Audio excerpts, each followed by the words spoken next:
Bonjour à tous. Alors, quelle était votre hypothèse pour expliquer que la lampe L1 brille moins fort que la lampe L2 ou que la lampe L2 brille plus fort que la lampe L1 avec le même générateur?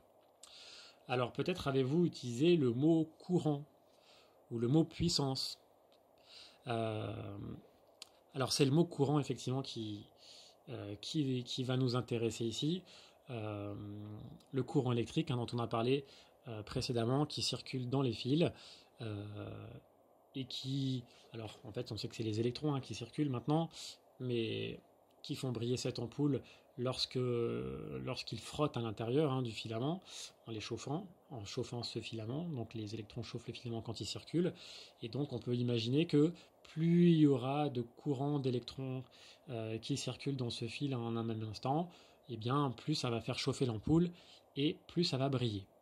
Alors, voilà, ça c'est des hypothèses par rapport à ce qu'on peut formuler par rapport aux explications qu'on a données sur ce que c'est que que le courant électrique, et puis sur ce que l'on connaît de ces ampoules à incandescence, hein, qui brillent parce que leur filament est chauffé. Alors, pour mesurer l'intensité du courant, vous avez vu dans les explications préalables qu'on utilise un appareil qu'on appelle l'ampèremètre, hein. Le courant, ça se mesure en ampères avec un ampèremètre. Alors, il faut rajouter un fil et mettre cet ampèremètre dans le circuit. Donc, moi, je veux savoir quel est le courant qui passe dans l'ampoule. Donc, je me mets juste après l'ampoule, hein, le courant qui sort de l'ampoule. Euh, voilà, je fais rentrer. Alors, il y aura une vidéo qui détaillera un petit peu à nouveau les mesures et le fonctionnement de cet appareil. Donc, je vais vite, hein. J'ai fait rentrer le courant par la borne EMA, je le fais sortir par la borne COM. Voilà, la borne COM est reliée au côté moins de l'ampèremètre. Je vérifie bien que le bouton de calibre ici est réglé correctement par rapport au branchement. Et donc, je vais orienter l'écran pour que vous voyez bien les choses. Là, je pense que c'est bon. C'est parti, on fait circuler le courant et l'ampèremètre nous indique une valeur de 106,2 ou 0,3. Il hésite un peu, c'est certainement entre les deux. On va considérer que le dernier chiffre n'est jamais très précis de toute façon. Donc on va dire 106 milliampères qui passent dans la lampe L1 et qui sortent donc de la lampe L1. Voilà, on peut noter ça.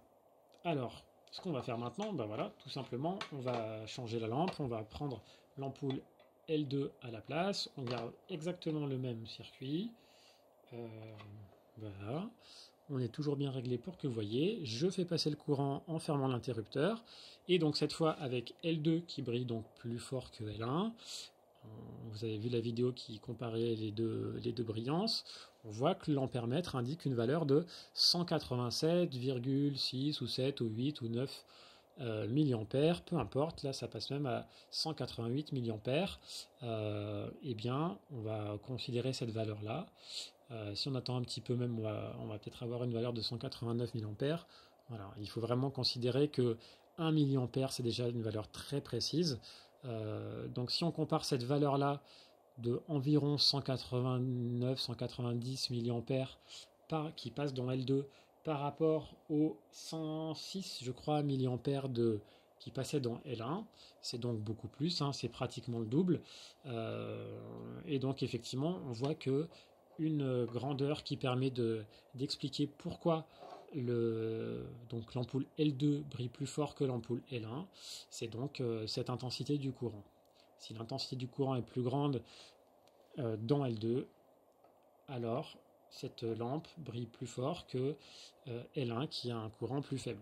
Voilà, on a bien gardé le même générateur à la même tension et on a des ampoules de technologies différentes, hein. On verra les années suivantes que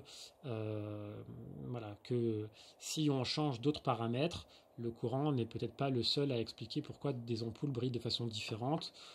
D'ailleurs, on peut déjà imaginer que voilà, des lampes à incandescence qu'on comparerait avec des lampes d'autres technologies, des lampes à LED, n'ont pas forcément, voilà, ne produisent pas la même quantité de lumière pour le même courant qui passe. Donc là, vraiment, on fait des expériences avec du matériel identique et on comprend donc que plus il y a de courant qui passe, hein, les milliampères, c'est l'intensité du courant, donc la quantité d'électrons qui passent chaque seconde en un point du circuit. Donc plus il y en a, et bien plus ça va frotter dans le filament de la lampe, et donc plus ce filament va briller. Voilà. Donc en fait, pourquoi L1 et L2 sont différentes, hein, ben, tout simplement, les fabricants ont fait des filaments qui n'ont pas la même épaisseur, qui n'ont pas la même longueur. Donc le courant passe plus ou moins facilement dans une ampoule que dans l'autre. Hein. Ce petit filament qui est entouré, c'est un fil vraiment très très fin qui est entouré, qui fait pratiquement 1 mètre de long. Et bien si on change l'épaisseur, le diamètre du fil, enfin du matériau qui est utilisé pour faire le filament et sa longueur, le courant va passer plus ou moins facilement, donc il va être plus ou moins intense, et donc le filament va chauffer plus ou moins fort, et la lampe va briller plus ou moins fort. Voilà, pour aller jusqu'au bout de l'explication et les détails du pourquoi et du comment. J'espère que vous aurez été convaincus, et donc la prochaine vidéo, ça sera expliquer un petit peu, enfin reprendre un petit peu en détail le fonctionnement de cet appareil-là pour compléter notre feuille de cours avec notre vrai matériel de classe, en attendant que vous puissiez le faire vous-même. À bientôt.